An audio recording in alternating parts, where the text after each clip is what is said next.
Hello dear friends, आज के class में हम थॉमसन्स एटॉमिक मॉडल के बारे में डिस्कस करेंगे।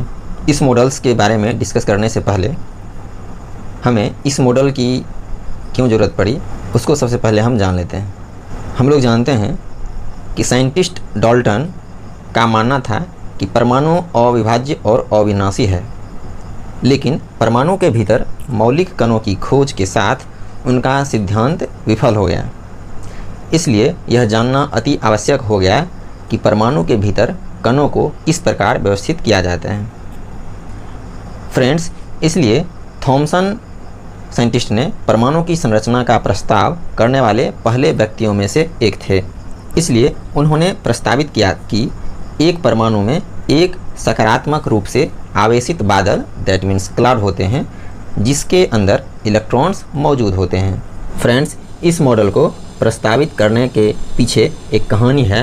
एक बार की बात है, गर्मी के मौसम में साइंटिस्ट थॉमसन ने अपने बालकोनी में खरबूज खा रहे थे, तो उन्होंने देखा कि खरबूज कुछ वैसा ही दिख रहा था जैसे वे अपने एटॉमिक मॉडल के बारे में जानते थे, लेकिन उन्हें अपने कंसेप्ट को पब्लिकली करने के लिए प्रमाण चाहिए था।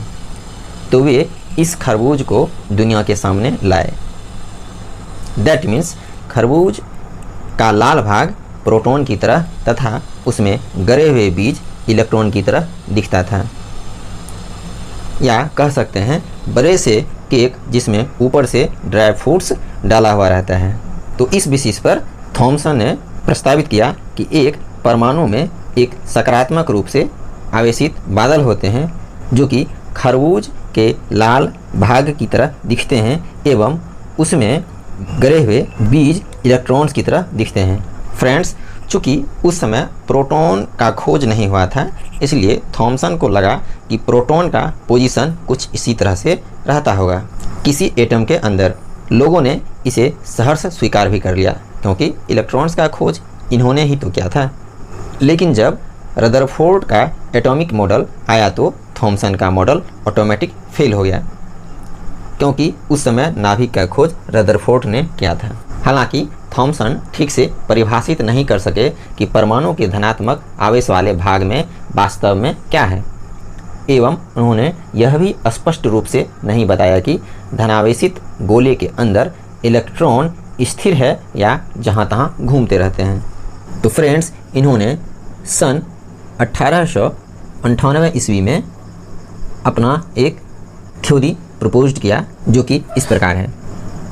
An atom possesses a spherical shape, radius approximately 10 to the power minus 10 meter, in which the electrons are embedded on it and the positive charge is uniformly distributed. That means atoms को spherical shape में माना था, जिसकी त्रिज्या हम लोग कह सकते हैं 10 to the power minus 10 metre, that means 1 angstrom होता है, को इन्होंने इसका रेडियस बताया। और इस स्फेरिकल शेप को उन्होंने पॉजिटिवली चार्ज कहा। दैट मीन्स कि पूरे स्फेरिकल शेप धनात्मक आवेश का बना हुआ होता है और इसमें इलेक्ट्रॉन्स जो होते हैं वो इसके अंदर मौजूद होते हैं, जैसा कि इससे पहले हमने आपको बताया। यहाँ पर फिगर में फ्रेंड्स आप देख सकते हैं कि एक स्फेरिकल शेप है और उसमें आप लोग पॉजिटिव चार्ज साइन देख पा रहे होंगे एवं नेगेटिव साइन इलेक्ट्रॉन को डिनोट करता है। तो इस तरह से यहाँ पर हम इसे एक वाटरमेलन से या फिर एक बड़े केक से या कह सकते हैं प्लम पडिंग से हम लोग इसे कंपेयर करके समझ सकते हैं, जैसा कि मैंने पहले बताया। नेक्स्ट है हमारा in such a manner as to give most stable electrostatic arrangement, that is electrons and positive charge are held together in spherical shape with stable arrangements. That means friend, उस स्फेरिकल शेप के अंदर एक stable arrangement के रूप में electrons एवं positive charge दोनों एक साथ रहते हैं। नेक्स्ट पॉइंट है, this model was also known as watermelon और plum pudding model, and also this model can be visualized as a pudding or watermelon of positive charge with plum or seeds electrons embedded in it.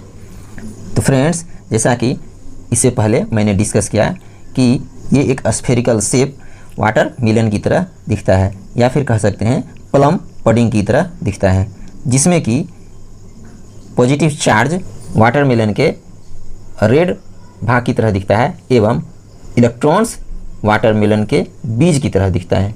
Next point है the mass of the atom is assumed to be uniformly distributed over the mass. That means यह मान लिया गया कि atom का मास पूरे sphere पर समान रूप से डिस्ट्रीब्यूटेड होते हैं। नेक्स्ट पॉइंट है this model was able to explain the overall neutrality of the atom but was not consistent with the result of later experiment by Rutherford। That means यह मॉडल एटम के neutrality या कह सकते हैं पूरे neutrality को explain करने के योग्य था। That means यहाँ पर फ्रेंड्स न्यूट्रलिटी का मतलब है कि एटम पूरे तरह से न्यूट्रल होते हैं, या कह सकते हैं कि एटम के अंदर इलेक्ट्रॉन्स एवं पॉजिटिव चार्ज दोनों आपस में कैंसिल आउट होकर के उसे न्यूट्रल कर देते हैं, या उसे कह सकते हैं हम चार्जलेस कर देते हैं। That means an atom is electrically neutral because it has both negative and positive charge in equal magnitude. Friends, equal magnitude का नेगेटिव एवं पॉजिटिव चार्ज दोनों आपस में इसे न्यूट्रल बनाते हैं। इस फिगर में फ्रेंड्स हम देख पा रहे हैं कि इस स्फीयर में नेगेटिव चार्ज एवं पॉजिटिव चार्ज आपस में इक्वल हैं, जो कि पूरी तरह से इस स्फीयर को न्यूट्रल कर देते हैं। नेक्स्ट पॉइंट है friends this model could not explain stability and poses energy of the atom.